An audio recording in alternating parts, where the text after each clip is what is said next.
5 اشمل زولین کے ہمراہ آبشار کے قریب ٹہلتا رہا۔ کبھی اونچی پہاڑی پر وہ دونوں چڑھنے لگتے۔ اشتارا کو یہ سب کچھ اچھا لگ رہا تھا۔ زندگی کتنی عجیب ہے، سکون کے بعد طوفان اور طوفان کے بعد پھر سکون۔ کبھی لگتا ہے جیسے سب کچھ ختم ہو جائے گا، کبھی یوں لگتا ہے کہ ہر چیز کی زندگی پھر اود کر آئی ہے، ہر شے تھرکنے لگی ہے۔ وہ یوں ہی بیٹھی سوچ رہی تھی۔ سامنے بڑے پہاڑ کے پیچھے سورج دھیرے دھیرے غروب ہو رہا تھا۔ آسمان شفق رنگ میں ڈھل رہا تھا۔ کچھ شفق رنگ کرنیں اشتارا کے چہرے کو چھو جاتی تو اس کا چہرہ جگمگانے لگتا۔ وہ یوں ہی لاپرواہ سی بیٹھی تھی، اس رنگین منظر میں کھوئی ہوئی، مگر زولین خان کے طاقتور سینے میں مقید دل طوفان سے گزر رہا تھا۔ اس کی نگاہیں اس حسین عورت پر اٹھتیں تو اس کے اندر کی زنجیریں ٹوٹنے لگتیں۔ وہ جذبے پھر سے بیدار ہونے لگتے جن کو اس نے بڑی مشکلوں سے سلایا تھا۔ وہ رنگ پھر سے بھرنے لگتے جس سے وہ پہلو تہی کر رہا تھا۔ کب تک زولین خان تم اپنے خیالات، اپنے احساسات پر بے حسی کی برف برسا لوگے؟ برف کو بہرحال پگھلنا ہی ہوتا ہے۔ وہ جیسے ایک دم اس ماحول سے کٹ گیا۔ اشتارا خان کے دھیان کی تیز ہوا اسے دور ہی دور اڑائے لے جا رہی تھی۔ آج اس نے شدت سے محسوس کیا کہ ازل کی بے نمو مٹی سے جس کومپل نے سر اٹھایا تھا، آج وہ جڑ پکڑ کر ایک تناور درخت بن چکی تھی۔ اس کے سینے میں مقید پتھر آج نہیں بلکہ اس روز بیدار ہو گیا تھا جب وہ خوبصورت آنکھیں اس کی انکسی میں منتقل ہونے پر شکوہ گناہ تھیں۔ گو کہ اس نے اپنے جذبوں پر مصلحت کی برف جما دی تھی، مگر تمنا کا شعلہ بالآخر بھڑک ہی تھا۔ وہ غربتوں کے الم سے خوف زدہ تھا۔ یکلخت ہی اس کے دل میں یہ خواہش مچل کر رہ گئی کہ وہ اشتارا کے قریب بیٹھ کر اس کا نازک ہاتھ تھام کر وہ سب کچھ کہہ دے جو آج تک نہیں کہہ سکا۔ اس کے سارے بہے اور ان بہے اشک چن لے، اس کی آنکھوں کے گہرے سمندر میں ڈوب کر اپنی زندگی کے ہولناک سناٹوں کی بے پناہ خاموشی اور زخم زخم تنہائی سے چند ساتھ بیگانہ ہو جائے۔ محبت کو لمحہ اذیت اور افریت سمجھنے والا آج خود اس لمس کا خواہش مند تھا۔ ایک لمحے کے لیے تمام شکستگی کا احساس زائل ہو گیا۔ بازار سودے ضیاء میں ہمیشہ ضیاء ہی تو نہیں، آرزو حاصل رائے گاں ہی نہیں، سب کچھ کھو کر شاید یہاں اس کے مقدر میں اب کچھ پا لینا ہی لکھا تھا۔ اس نے ایک گہری سانس سینے سے آزاد کی اور نگاہیں ڈوبتے سورج کی کرن پر جما دیں۔ اسے محسوس ہوا جیسے اس کی انا کا سورج بھی اب اسی طرح دھیرے دھیرے غروب ہو رہا تھا۔ ندرت کی ہنسی تھی کہ تھمنے کا نام ہی نہیں لے رہی تھی۔ ایئر پیس سے ابھرتی یہ کھلکھلاتی ہنسی ہشمینا کی ساتھ پر چپ رہی تھی۔ اس میں اتنا ہنسنے کی کیا بات ہے؟ وہ چڑ گئی۔ ہاں ہاں، ہنسنے ہی کی تو بات ہے۔ یہ ریحان پراچا کو سوجی کیا کہ تم سے اتنا بڑا مذاق کر بیٹھا؟ وہ پھر سے زور سے ہنسنے لگی۔ میں تمہارا گلا دبا دوں گی ندرت، بند کرو یہ ہنسی۔ وہ دھاڑی۔ وہ ندرت کو یہ قصہ سنا کر اب پچھتا رہی تھی کہ ریحان پراچا نے اسے ہوٹل میں میٹنگ پر بلوا کر جو کیا تھا۔ اب ندرت کی متواتر ہنسی اسے سلگا رہی تھی۔ یار، تم نے ریحان پراچا کا منہ کیوں نہیں توڑا؟ تمہیں تو اب میں ایسا سمجھتی ہی نہیں تھی۔ وہ اس کی ناراضی پر اپنی ہنسی کو بمشکل روکتے ہوئے بولی۔ اس نے مجھ سے معذرت کر لی تھی۔ وہ ریسیور تھامے صوفے پر دراز ہو گئی۔ خوب، ریحان پراچے کی معذرت پر تم نے اسے معاف کر دیا۔ فرض کرو اگر یہ حرکت کوئی اور اسٹوڈنٹ تمہارے ساتھ کرتا تب کیا تم اس کا سر نہ پھاڑ دیتی؟ کیا مطلب ہے تمہارا؟ وہ ندرت کی بات اچھی طرح نہ سمجھ سکی۔ محض اس کی پارٹی کی سیکٹری ہو اس لیے اس کی یہ حرکت تم نے برداشت کر لی ہے، نہ جانے اب آگے کیا کیا برداشت کرنا پڑے۔ وہ تن سے ہنسی تو اشمینا کے تن بدن میں آگ لگ گئی۔ اس کی پارٹی کی سیکٹری بن کر میں بک نہیں گئی ہوں۔ تم جانتی ہو آج تک کسی کی ہمت نہیں پڑی کہ مجھ سے غلط انداز میں بات کر لے، اور پھر میں نے کہا نا کہ ریحان پراچا کو اپنی اس حرکت پر افسوس تھا شاید۔ ٹھیک ہے بابا، مان لیا۔ ندرت نے اسے بہت زیادہ مشتعل دیکھ کر خود ہی بات کو رفع دفع کرنے کی کوشش کی۔ ویسے اشمینا ابرار، ایک بات بتا دوں تمہیں کہ ریحان پراچا اس قابل نہیں کہ تم جیسی لڑکیاں اس کے لیے اتنی سرگرم عمل ہو جائیں۔ اگر وہ تمہاری محنتوں پر جیت گیا تو مجھے شدید افسوس ہوگا، کیونکہ وہ اس جیت کا قطعی مستحق نہیں، اور پھر اس کا کردار بھی۔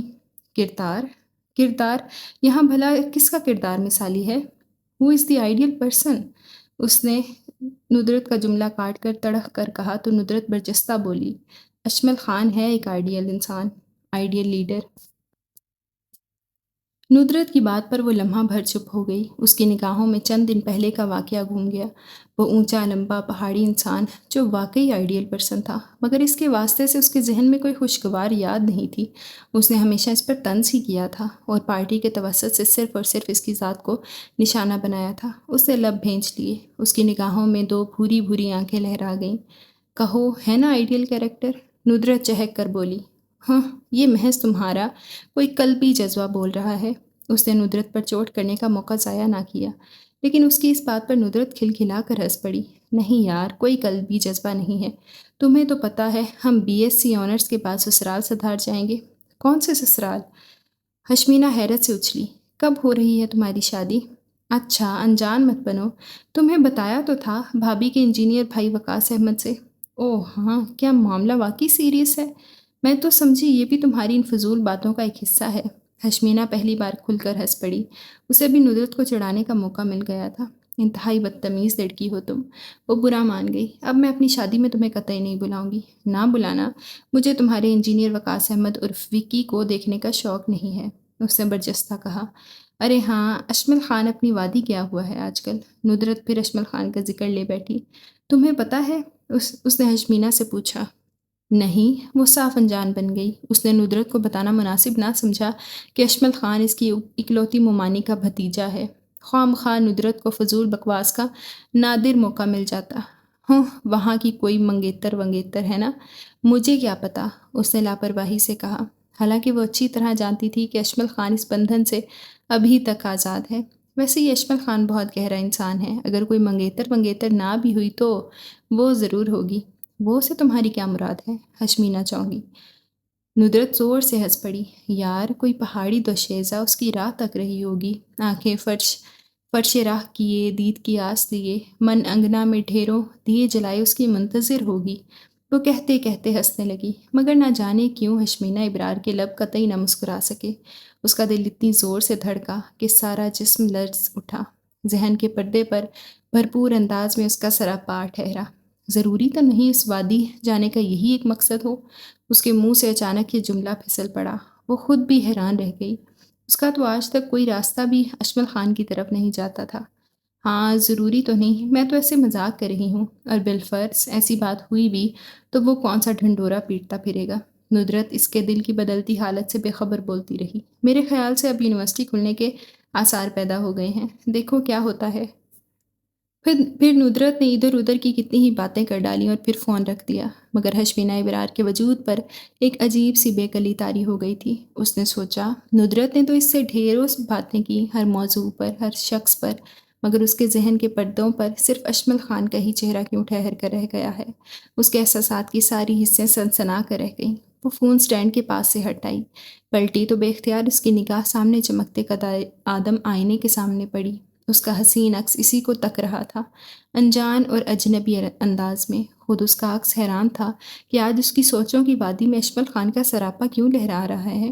لاکھ ذہن جھٹکنے کے باوجود وہ عکس اتنی ہی مضبوطی سے جمع ہے۔ وہ خالی خالی نظروں سے اپنے عکس کو تکتے ہوئے بالوں میں برش پھیرنے لگی۔ ریشمی بال یہاں وہاں بکھر رہے تھے، مگر اس سے زیادہ اس کا ذہن منتشر ہو رہا تھا۔ اچانک اسے یوں محسوس ہوا جیسے اس کے عکس کے پیچھے ایک اور حسین عکس ابھرنے لگا ہے۔ یہ عکس اشمل خان کا تھا، دلکش، پرفسوں، سجیلی اندر باہر کے اجالوں سے سرشار آنکھیں۔ اف خدایا! اس نے گھبرا کر آنکھیں موند لیں، اور پھر جب دوبارہ آنکھیں کھولیں تو وہ عکس غائب ہو چکا تھا۔ اس کا سارا چہرہ ٹھنڈے قطروں سے چمکنے لگا۔ میرے اللہ، میں کہاں کھوئی جا رہی ہوں؟ ناشنا راستے میری منزل تو نہیں ہیں۔ اس نے آئینے میں ایک نظر اپنے سراپا پر ڈالی اور پھر برش میز پر پٹک کر وہاں سے ہٹ گئی۔ کیا تمہارے اندر بھی ایسے ہی نازک جذبے پلنے لگے اور تم ان نازک احساسات کی اسیر ہو گئیں؟ نہیں نہیں، دل کی اس وحشت سے گھبرا کر اس نے جلدی سے ایک میگزین اٹھا لیا اور کمرے کا داخلی دروازہ پورا کھول کر خود بیڈ پر نیم دراز ہوگی اور باہر امی اور بھابھی کی باتوں کے شور سے اپنے اندر کے شور کو کم کرنے لگی۔ لیکن سوچوں پر کس کا اختیار ہوتا ہے؟ میگزین ہاتھ میں تھا اور خیالات کا پرندہ اڑتا ہی چلا جا رہا تھا۔ اس نے میگزین ریک پر واپس پٹک دیا اور پلنگ سے اٹھ کھڑی ہوئی اور دراز سے گاڑی کی چابی نکال کر باہر نکل آئی۔ ذہن کو تمام پریشان اور الجھی سوچوں سے چھٹکارا دینے کے لیے تیز ڈرائیونگ کر کے بے مقصد سڑکوں پر گھومنا اس کا بہترین مشغلہ تھا۔ لیکن اس وقت یہ مشغلہ ضرورت بن گیا تھا۔ وہ اپنے دل کو کسی بھی کمزور لمحے، کسی نازک جذبے کے اثار سے ہر ممکن طریقے سے بچانے کی خواہش مند تھی۔ غیر معروف سڑک پر وہ اپنی بلیک شیراٹ بھگاتی رہی۔ فٹ پاتھ پر لگے بڑے بڑے درخت تیزی سے پیچھے بھاگتے رہے۔ اچانک اس نے کچھ سوچ کر گاڑی کا رخ بازار کی طرف کر دیا۔ اسے یاد آیا کئی دنوں سے وہ کاٹن کے سوٹ خریدنے کا سوچ رہی تھی، مگر یونیورسٹی کی مصروفیات کے باعث وہ بازار کی طرف آ ہی نہ سکی۔ وہ ایک بڑے بوتیک سینٹر پر جا کر رک گئی اور چند لمحے غور کرتی رہی کہ کیا خریدے کہ بالکل اچانک اس کی پشت پر ایک مردانہ آواز ابھری۔ نہایت بے تکلفانہ انداز میں کسی نے پکارا تھا، ارے ہشمینہ ابرار، آپ یہاں؟ وہ پلٹی تو ٹھٹک گئی۔ سراج کیانی کھڑا مسکرا رہا تھا۔ اس کے پہلو میں ایک بے حد فیشنیبل لڑکی کھڑی تھی جو اس کے لیے قطعی اجنبی تھی۔ اس کی آنکھیں بے اختیار چمکیں۔ تم یہاں؟ جی بس شاپنگ کرنا تھی نعیمہ کو۔ اس نے ایک مسکراہٹ قریب کھڑی لڑکی پر ڈالی تو وہ بھی کھل کر مسکرائی۔ آپ بھی شاپنگ کے لیے آئی تھیں؟ وہ پوچھ رہا تھا، مگر ہشمینہ کا دماغ دفعتاً اس دن یونیورسٹی میں کی گئی فائرنگ کی طرف چلا گیا جس میں سراج کیانی پیش پیش تھا۔ اس کے دماغ میں جھماکا سا ہوا۔ اسے سراج کیانی کی اچھی طرح خبر لینی تھی۔ ارد گرد کے لوگوں کا خیال اس کے ذہن سے ایک لمحے کے لیے نکل گیا۔ وہ کہاں کھڑی ہے، کس جگہ ہے، وہ بھول گئی اور اچانک ایموشنل ہو گئی۔ تم نے بدھ والے روز فائرنگ کی تھی نا، اشمل خان کے جلسے کے دوران؟ اس روز سے میں تمہیں ڈھونڈ رہی ہوں۔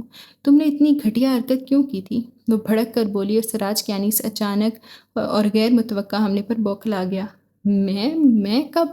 بکو مت، زیادہ انجان بننے کی ضرورت نہیں۔ میں ینگ اسٹوڈنٹ فیڈریشن کی سیکرٹری ہونے کے ناطے تمہاری ممبرشپ کینسل کر کے تمہیں اس فیڈریشن سے ایکسپیل کر سکتی ہوں۔ مجھے اتنا اختیار ہے۔ اس کی آواز تیز ہو گئی۔ ادھر سے گزرنے والے لوگ حیرانی سے اس شعلہ جوالہ کو دیکھنے لگے۔ خود سراج کیانی سٹ پٹا کر رہ گیا۔ اس کے ساتھ آئی ہوئی لڑکی بھی سچویشن پر متحیر رہ گئی۔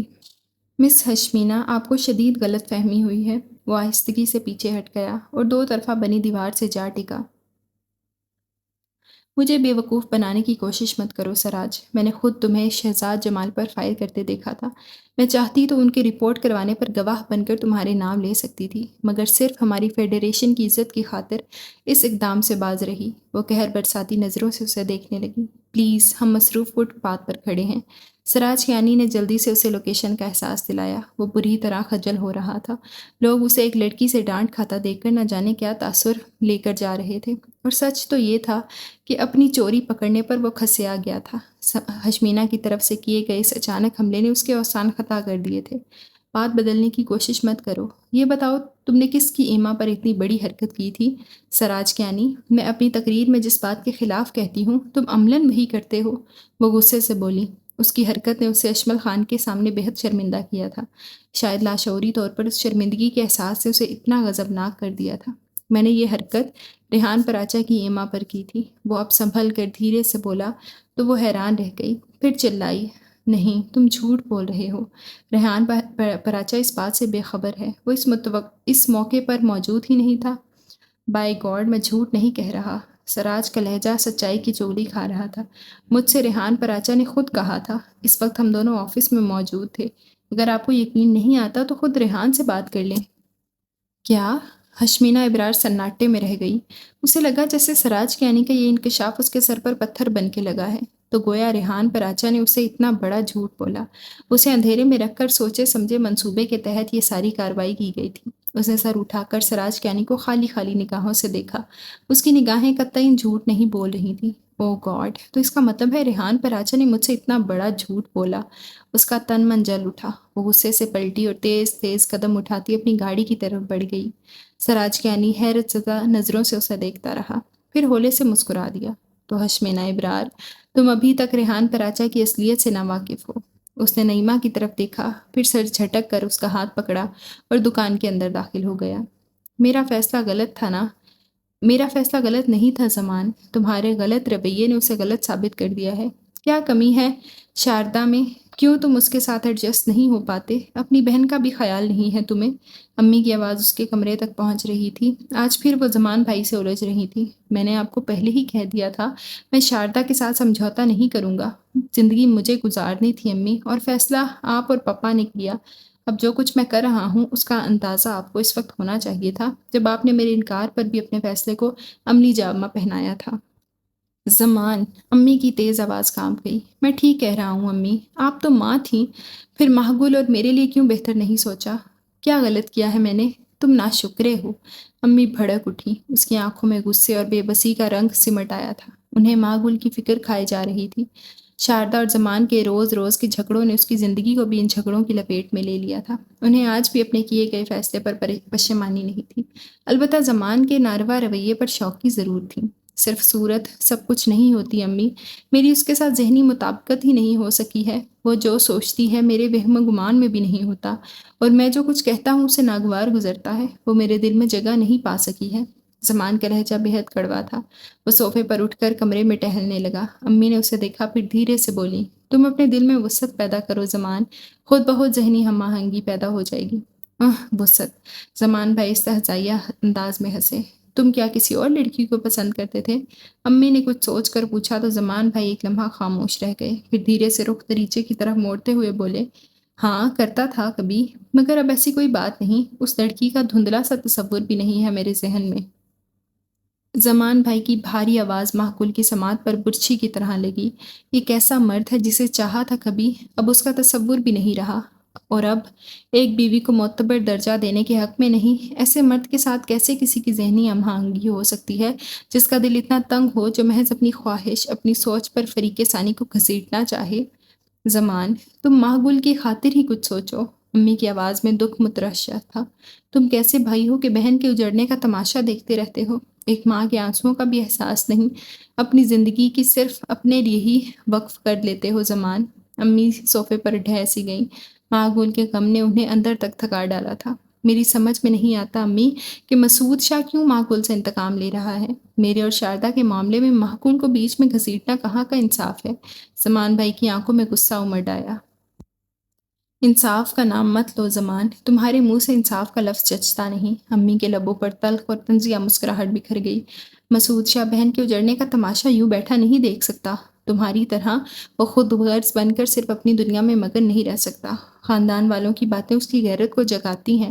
امی یہ کہہ کر صوفے سے کھڑی ہو گئیں اور کمرے سے نکل گئیں۔ امی کے لفظ تین بھر کر زمان بھائی کے دل میں کھپ گئے۔ ایک عجیب سی کیفیت ان کی آنکھوں میں پھیل گئی۔ اس نے بے چینی سے پہلو بدلا اور پھر کمرے سے باہر نکل گیا۔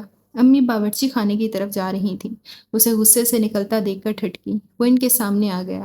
آپ نے مجھے بغیرت ہونے کا طعنہ دیا ہے امی، میں آج ہی شاردا کو لے کر آتا ہوں، مگر وہ لب بھیج کر ایک لمحہ رکا، پھر بدستور لہجے میں بولا، وہ اپنی دنیا میں رہے اور میرے معاملات سے بے نیاز رہے تو اس کے یہاں رہنے پر مجھے انکار نہیں ہوگا۔ یہ کہہ کر وہ پلٹ کر بڑے بڑے قدم اٹھاتا پورچ کی طرف بڑھ گیا۔ معقول کھڑکی کا پردہ ہٹائے زمان بھائی کو پورچ تک جاتا دیکھتی رہی، پھر امی کے مطمئن اور مسکراتے چہرے پر نگاہ پڑی تو کرب سے اس نے نچلا لب دانتوں میں دبا لیا، پھر ایک گہرا سانس سینے سے آزاد کیا۔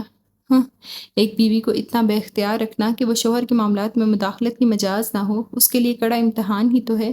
کوئی عورت اپنے مرد کی بے نیازی، بے مروتی برداشت نہیں کر سکتی، چاہے وہ کتنی ہی ظالم ہو یا اس کی وسعت قلبی کے کتنے ہی ڈنکے بج چکے ہوں۔ اس کے دل پر ملال کی کثیف فضا چھا گئی۔ امی خوش تھیں کہ شاردا بھابھی کے آ جانے سے معقول بھی اپنے گھر کی ہو جائے گی، مسعود شاہ آ کر اسے لے جائے گا۔ ہاں، ان کا یہ خیال بھی غلط نہیں تھا۔ ماں ہونے کے ناطے ان کی طمانیت سے بھری مسکراہٹ اپنی جگہ درست تھی۔ وہ اپنے تئیں کسی طرح بیٹی کو آسودہ دیکھنے کی مطمئنی تھیں، مگر وہ کیا جانتی کہ یہ صرف بہلاوا تھا۔ مسعود شاہ اگر سب کی نظروں میں غیرت مند بھائی تھا تو اس کے لیے ایک جابر شوہر تھا۔ اس کی غیرت اور حمیت اس کے لیے عذاب جاں ہی رہی تھی۔ پھر کیسے وہ اس شخص کے ہمراہ جائے جو صرف اسے اس لیے خوش رکھتا تھا کہ اس کی بہن اپنے گھر میں خوش رہے؟ اس کی زندگی میں تو آسودگی کا شائبہ تک نہ تھا۔ اس کی زندگی تو صرف چند ماہ خوشیوں کا گہوارہ رہی تھی۔ اب تو ان خوشیوں کا دھندلا سا عکس بھی اس آنکھوں میں نہیں رہا تھا۔ اس کے ماضی کے سمندر میں تو صرف دکھ اور بے ثمر خواہشوں کا خزانہ دفن تھا۔ اس کی آنکھوں میں بنجر ماحو سال بکھرے پڑے تھے اور حال کی کوئی تسلی بخش صورت نہ تھی۔ نہیں مسعود شاہ، تم لاکھ غیرت مند سہی، کبھی میرے محبوب شوہر تھے، مگر میں نے اب تمہاری زندگی سے مکمل طور پر نکل جانے کا فیصلہ کر لیا ہے۔ یہ فیصلہ کر کے معقول نے کہ عجیب سا دکھ اپنے وجود میں سرات ہوتا محسوس کیا۔ بہرحال زندگی یوں بھی کانٹوں سے پر راستہ ہی تو ہے۔ وہ تو ہمیشہ ناآسودگی کے جال میں خود کو قید محسوس کرتی رہی تھی، اب اس جال کو کاٹ کر بھی اس کے سامنے کوئی روشن شاہراہ نہ تھی۔ وہ اچھی طرح جانتی تھی، مگر لمحہ بلمحہ شکستگی کا عذاب موت سے زیادہ اذیت ناک ہوتا ہے۔ مسعود شاہ، تم ایک ساتھ ہی مجھے موت کے گھاٹ اتار دو یا پھر ہمیشہ کے لیے سمیٹ لو۔ اس نے اپنی بھیگی بھیگی پلکیں موند دیں۔ بہت سارے دکھ اس کی آنکھوں کے سامنے جاویداں تھے۔ غم کی گہری دھند میں اسے کچھ بھی تو نظر نہیں آ رہا تھا۔ ٹھک ٹھک ٹھک، کوئی اس کا دروازہ مسلسل بجا رہا تھا۔ وہ چونکی اور جلدی سے آگے بڑھ کر دروازے کا لاک کھول دیا۔ سامنے ہی فرمان کھڑا تھا۔ کیا بات ہے آپی، سو گئی تھی کیا؟ میں کب سے دروازہ بجا رہا ہوں۔ وہ اندر آ گیا اور معقول کو بغور دیکھا۔ نہیں تو بھلا یہ کون سا سونے کا ٹائم ہے؟ اس نے بدقت تمام خود کو سنبھالتے ہوئے کہا اور مصنوعی مسکراہٹ سے لب سجائے۔ ہاں، میں بھی یہی سوچ رہا تھا کہ ماہی آپی سحر کی طرح اتنی بے اصول کب سے ہو گئیں، اور ویسے بھی بھوک لگ رہی تھی تو نیند کس کافی کو آ سکتی ہے۔ کیوں، آپ کو بھی یقیناً بھوک لگ رہی ہوگی؟ فرمان کی بات پر وہ مسکرائی۔ نہیں، کوئی خاص نہیں، اس نے صاف گوئی سے کہہ دیا۔ جب نگاہوں کے سامنے ڈھیر سارے دکھ ہوں اور کوئی روشنی کی رمق نظر نہ آئے تو زندہ رہنے کی یہ ساری احتیاطات ثانوی ہو کر رہ جاتی ہیں۔ کیوں، آپ کو بھوک نہیں لگ رہی؟ دیکھیے تو پورے 2 بج گئے ہیں اور میں مارے فاقوں کے مر رہا ہوں۔ فرمان نے عجیب سی مسمسی صورت بنائی کہ معقول بے ساختہ ہنسی کو نہ روک سکتی۔ بوجھل ماحول میں فرمان کا جملہ لطیف احساسات جگا گیا تھا۔ بالکل بچے ہو۔ وہ اس کے ساتھ باہر نکل آئی۔ نہ آپی پلیز، یہ سراسر میرے 6 فٹ قد اور میری بھرپور جوانی کی توہین ہے، اس نے برجستہ احتجاج کیا۔ ہاں، تمہیں بچہ کہنا دراصل بچوں کی بھی توہین ہے نا، اس نے چھیڑا تو فرمان ہنس دیا۔ وہ دونوں باتیں کرتے کھانے کی میز تک آ گئے۔ امی میز سجا رہی تھی۔ تم سحر کو لینے نہیں گئے فرمان؟ ابھی اسے دیکھتے ہی بولی۔ اس نے مجھے منع کر دیا ہے، کہہ رہی تھی کہ ہم سب فرینڈز ایک ساتھ آئیں گے۔ آج آخری پیپر ہے نا، شاید کچھ ہلا گلا کرنا تھا انہیں۔ وہ امی کو تفصیلاً بتاتے ہوئے کرسی کھینچ کر بیٹھ گیا۔ ماں گلابی کے چہرے پر سحر گل کے لیے پیار بھری مسکراہٹ بکھر گئی۔ ہاں، وہ آج وہ امتحانات سے فارغ جو ہوگی، آخری پیپر دینے کے بعد ایسی ہی خوشی ہوتی ہے، ماہگل نے مسکرا کر کہا۔ اس وقت اچانک دروازہ کھلا اور سحر گل اندر داخل ہوئی۔ اس کے چہرے پر عجیب بدحواسی چھائی ہوئی تھی۔ اس بدحواسی کا سبب کوئی بھی نہیں جانتا تھا۔ اس نے کسی کو کچھ نہیں بتایا تھا۔ آج بھی ہمیشہ کی طرح وہ گلی کے کنارے اپنی بائک روکے کھڑا اس کا منتظر تھا۔ بلیک پینٹ اور پیلی شرٹ میں اس کا حلیہ اس روایتی اشاک جیسا تھا جو نہ جانے کتنوں کی زندگیوں میں زہر گھول چکے تھے۔ اس کا دم خشک ہونے لگا تھا۔ وہ پورے 1 ماہ سے نہ جانے کہاں سے آ کر گلی کے کنارے کھڑا رہتا، اور سحر گل جو ہی کالج بس سے اتر کر گلی میں آتی، وہ اسکوٹر سے اتر کر اسکوٹر دھیرے دھیرے گھسیٹتا ہوا اس کے پیچھے چلنے لگتا۔ کبھی کوئی گانا گنگنانے لگتا اور کبھی بہت کچھ کہنے کی خواہش لیے اس کے بے حد قریب سے گزرتا، پھر ٹھٹکتا پلٹتا اور اسے دیکھ کر بھرپور انداز میں مسکراتا۔ آج بھی وہ اسکوٹر روک کے کھڑا تھا۔ سحر گل کا دل دھک دھک کرنے لگا تھا۔ اس نے قدم اور بھی تیز کر دیے تھے۔ ہوا سے اڑتی چادر کو اس نے اچھی طرح جسم کے گرد لپیٹ لیا اور چہرہ جھکا کر انجان بنتی اس کے قریب سے گزر کر آگے بڑھنے لگی تو وہ دفعتاً اس کے سامنے آ کھڑا ہوا۔ کبھی نظر اٹھا کر دیکھ بھی لیا کیجیے کہ کوئی آپ کے انتظار میں آنکھیں فرش راہ کیے کھڑا ہے، اس نے والہانہ نگاہوں سے اس کی سہمی سہمی آنکھوں میں جھانکتے ہوئے کہا، اور پھر ہاتھ میں تہہ کیا ہوا کاغذ اس کے ہاتھ میں پکڑے فرش سے اوپر ڈال کر تیزی سے اس کی نظروں سے اوجھل ہو گیا۔ اس کی یہ حرکت اتنی غیر متوقع تھی کہ سحر گل چند ثانیے پھٹی پھٹی آنکھوں سے دیکھتی رہ گئی۔ پھر اچانک ہوا کے جھونکے سے کاغذ کی پھڑ پھڑاہٹ پر وہ چونکی۔ سفید طے کیا ہوا کاغذ اس سے پہلے کہ ہوا کے جھونکے سے نیچے گر جاتا، اس نے گھبرا کر اسے مٹھی میں جکڑ لیا۔ وہ اسکوٹر پر بیٹھ کر غائب ہو چکا تھا، مگر اس کی حالت غیر ہو رہی تھی۔ اس کی مٹھی سے پسینے کی لہریں بہنے لگیں۔ دل یوں دھڑ دھڑ کرنے لگا جیسے ابھی ساری پستیاں توڑ کر باہر آ گرے گا۔ رسوائی کا خوف یکلخت ہی اس کے سارے وجود پر طاری ہونے لگا۔ اس نے تھوک نگل کر حلق تر کیا، پھر آہستگی سے چور نگاہوں سے گلی میں نگاہیں ڈالیں۔ اطراف کے بنگلوں میں گہری خاموشی اور محیب سناٹا تھا۔ دور دور تک کسی ذی روح کا نام و نشان نہیں تھا۔ اس نے اطمینان کا گہرا سانس سینے سے آزاد کیا اور جلدی جلدی بڑے بڑے قدم اٹھاتی اپنے بنگلے کی طرف بڑھنے لگی۔ باہر اسے دیکھتے ہی اس کے پالتو کتے بل ڈوگ نے شور مچانا شروع کر دیا تھا، مگر وہ اس کے سفید نرم بالوں والے سر پر ہاتھ پھیرنے کی بجائے دھم سے ادھ کھلے گیٹ کو پورا کھول کر اندر داخل ہو گئی۔ سب ڈرائنگ روم میں لنچ کر رہے تھے۔ ساتھ ساتھ فرمان کی باتوں کی آوازیں آ رہی تھیں۔ پردہ ہٹا ہوا تھا، اس لیے وہ سب سے نظر بچاتی ہوئی سیدھی اپنے کمرے کی طرف دوڑی۔ وہ کمرے میں بند ہو کر اپنے بکھرے حواس مجتمع کرنا چاہتی تھی، دل کی بے ہنگم دھڑکنوں کو قابو میں کرنا چاہتی تھی۔ ماہگل آپی جو کرسی ہٹا کر کھڑی ہوئی تھی، سحر کو یوں چوری چوری چھپے اپنے کمرے میں بھاگتا دیکھ کر حیران رہ گئی۔ نہ اس نے ہمیشہ کی طرح بلند آواز میں امی کو سلام کیا تھا، نہ ہاتھ میں پکڑا پرس یا بیگ سٹنگ روم کے کنارے لگی کرسی پر پٹخا تھا اور نہ امتحانوں کے بوجھ سے آزاد ہونے کی خوشی منائی۔ اس کا یہ خلاف معمول انداز دیکھ کر وہ متحیر رہ گئی۔ سحر آ گئی ہے کیا؟ امی نے پوچھا تو ماہگل نے اسے سر ہلا دیا۔ ہاں، شاید اپنے کمرے میں گئی ہے۔ واہ، اتنی خاموشی سے! آج تو اس کا آخری پیپر تھا، اسے تو خوب شور شرابے کے ساتھ آنا چاہیے تھا۔ پروان نیپکن سے ہاتھ صاف کرتا کرسی پیچھے دھکیل کر کھڑا ہو گیا۔ اس کی آمد کا یہ نیا انداز سبھی نے محسوس کیا، مگر بے حد سرسری انداز میں، جبکہ ماہگل کا ذہن الجھ رہا تھا۔ جاؤ بلقیس، سحر کو کھانے کے لیے بلا لاؤ۔ امی نے کچن پر سنک پر برتن دھوتی بلقیس کو پکارا تو وہ جلدی سے سحر گل کے کمرے کی طرف بڑھی۔ پروان اپنے کمرے میں چلا گیا تھا۔ امی کچن میں بکھری چیزوں کو ترتیب دینے میں مصروف تھیں اور ماہگل سٹنگ روم کے کنارے صوفے میں دھنس گئی تھی۔ وہ سحر بی بی کہہ رہی ہیں انہیں بھوک نہیں ہے۔ بلقیس نے آ کر امی کو اطلاع دی۔ اچھا چلو، جب وہ کھانے آئے تو تم اسے دے دینا، شاید اس وقت بھوک نہیں ہوگی۔ امی نے اس غیر معمولی بات کا زیادہ نوٹس نہ لیا، مگر ماہگل کے لیے یہ سب بہت مختلف تھا۔ وہ کچھ سوچ کر اٹھی اور سحر گل کے کمرے کی طرف بڑھی۔ اس کی حسیات بہت تیز تھیں، کسی کا خلاف عادت انداز اس کی چھٹی حس کو بیدار کر دیتا تھا۔ وہ کمرے میں آئی تو سحر گل انہی کپڑوں میں وہی چادر اوڑھے بستر پر اوندھے منہ پڑی تھی۔ سحر، کیا بات ہے؟ ماہگل نے اس کے سرہانے بیٹھ کر آہستگی سے اس کے شانے پر اپنا نرم ہاتھ رکھا، مگر دوسرے لمحے گھبرا گئی۔ ہولے ہولے سسکیاں لینے سے سحر گل کا بدن ہل رہا تھا۔ سحر، آپ سحر گل اٹھ بیٹھی۔ تم رو رہی ہو؟ ماہگل نے اچنبھے سے اسے دیکھا، اس کا پسینے سے تر چہرے اور سہمی ہوئی آنکھوں میں جھانکا۔ کیا بات ہے سحر؟ اسے سحر گل کے دونوں شانے تھام کر تشویش کی نظروں سے دیکھا تو ایک لمحے کے لیے سحر گل گھبرا گئی۔ کسی خوف نے اس کا دل اندر سے جکڑ لیا۔ فطری شرم اور ایک انجانے خوف نے اسے ماہگل کو سب کچھ بتانے سے گریز کیا۔ وہ بس پیپر اچھا نہیں ہوا آج میرا۔ یہ کہتے ہوئے اس نے چہرہ جھکا لیا۔ ماہگل کی بڑی بڑی سی آنکھیں اس کے اندر جھانک رہی تھیں، اس کے سینے کی تہہ میں چھپے خوف کو محسوس کر رہی تھیں۔ پھر کیسے اس کی بات کا یقین کر لیتی؟ ہاں ابھی بس اس لیے مجھے رونا آ رہا تھا، ورنہ جھوٹ مت بولو سحر، تمہاری معصومیت اور سچی باتیں ہی تو مجھے پسند ہیں۔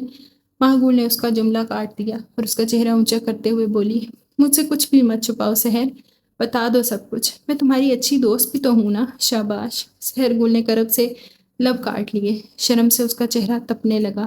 آپی، بخدا میں نہیں جانتی اس کو، وہ خود ہی بہت دنوں سے اسکوٹر پر گلی کے کنارے کھڑا رہتا ہے۔ اس کی آواز بھر آ گئی، آنکھوں سے جھڑی بہہ نکلی۔ میں نے کبھی غور سے بھی نہیں دیکھا آپی، آج یہ خط اس نے میرے پرس کے اوپر پھینک دیا۔ اس نے تکیے کے نیچے سے تڑا مڑا پرچہ نکال کر ماہگل کی طرف بڑھایا تو ماہگل کا دل پوری قوت سے دھڑکا، دل سکڑا اور پھیلا اور رگوں میں خوف کے خدشے دوڑ گئے۔ اس نے پرچہ سحر گل کے ہاتھ سے لے کر کھولا اور پڑھنے لگی۔ وہی بیہودہ اور گھسے پٹے فلمی ڈائیلاگ سے بھرا محبت نامہ، محبت کے موضوع پر بے لاگ تبصرے، خود کو مجنوں و فرحات سے زیادہ بہترین عاشق اور باوفا ظاہر کرنے کی ہر ممکن کوشش کی گئی تھی۔ ماہگل نے لب بھینچ لیے اور ایک گہری سانس لے کر خط بند کر دیا۔ اس کی شریانوں میں دکھ گردش کرنے لگا۔ نوجوانوں کی اس بے راہ روی پر وہ کٹ کر رہ گئی۔ اس نے خط کو مٹھی میں جکڑ لیا اور ایک نظر سحر گل پر ڈالی۔ وہ ایک نازک دور سے گزر رہی تھی، نرم و نازک شاخ کی مانند جو کسی بھی تیز جھونکے سے جھک سکتی تھی، ٹوٹ سکتی تھی، اور جب اس نازک عمر میں حسن کا بے ساختہ پن بھی ہو تو اچھوں کی عقلیں خبط ہو جاتی ہیں، پاکیزہ اٹھنے والی نگاہیں بھی بہک جاتی ہیں۔ چھلکتی لہکتی عمر جو کسی بڑے امتحان کی متحمل نہیں ہوتی، اور پھر دنیا کسی وسیع منہ زور سمندر کی طرح انہیں آگے پھیلی ہوتی ہے۔ کوئی منہ زور موج اسے اپنی طرف کھینچ سکتی ہے، اگر ساحل پر کوئی ہاتھ تھامنے والا نہ ہو تو ڈوب جانا یقینی ہوتا ہے۔ اور وہ ہر حال میں سحر گل کا نازک ہاتھ تھام کر رکھنا چاہتی تھی۔ کسی ماں کی عمر بھر کی ریاضت ایک نازک برتن کی طرح چھناکے سے ٹوٹ جائے، یہ کب گوارا ہوگا؟ اس نے بہت نرمی اور شفقت سے سحر گل کے شانے پر ہاتھ رکھا۔ اچھا کیا تم نے مجھے بتا دیا، اب اس کا توڑ مجھے ہی کرنا ہوگا۔ آپ کیا کریں گی؟ سحر گل کی آنکھیں پھٹ پڑی، بڑی بڑی خمدار پلکوں کو بغیر جھپکائے ماہگل کو دیکھنے لگی۔ سوچوں گی اس کے بارے میں بھی۔ ماہگل اٹھنے لگی تو سحر نے جلدی سے اس کا بازو تھام لیا۔ نہیں آپی، ایسے مرد بہت برے ہوتے ہیں۔ اگر اس نے نہیں آپی، آپ کچھ مت کیجیے گا۔ سحر، معقول نے اس کا جملہ کاٹ دیا۔ اس کی آنکھوں میں شرارے بھر گئے۔ ایسے آوارہ و بدچلن مرد نہ جانے کتنی لڑکیوں کو اس طرح تعلیم سے محروم کر دیتے ہوں گے اور کتنوں کو اپنی ہوس کا نشانہ بنا لیتے ہوں گے۔ اس کا توڑ ہونا چاہیے۔ سزا لڑکی کو نہیں، ایسے اوباش کو ملنی چاہیے کہ وہ آئندہ عبرت قدہ بن جائیں ہر نظر کے لیے۔ معقول کا چہرہ غصے سے تپ اٹھا۔ تو آپ زمان بھائی سے کہہ دیں گی؟ سحر گل کا دم خشک ہونے لگا۔ ارے نہیں بے وقوف! معقول اس کے خوف پر ہولے سے مسکرا دی اور اسے تھپک کر بولی، میں سوچوں گی کوئی حل۔ فی الحال تو تمہارے ایگزامز ختم ہوئے ہیں، تم گھر میں ہی ہو نا، بس ریلیکس رہو۔ معقول اسے تسلی دے کر کمرے سے باہر آ گئی۔ اس کا ذہن سخت منتشر ہو رہا تھا۔ اس خط نے اس کے اندر آگ بھر دی تھی۔ نہ جانے کن والدین کی ایسی بے راہ اولاد ہوگی۔ ملک کی روح کو زندگی بخشنے والے نوجوان ملک میں تیرگی پھیلا رہے ہیں۔ نوجوانوں کی ایسی حرکتوں پر اس کا دل ماتم کرنے لگا۔ اب اسے ہی کوئی حل سوچنا تھا۔ وہ اپنے گھر کی جانب بڑھتی رسوائی کے قدم وہیں روک دینا چاہتی تھی۔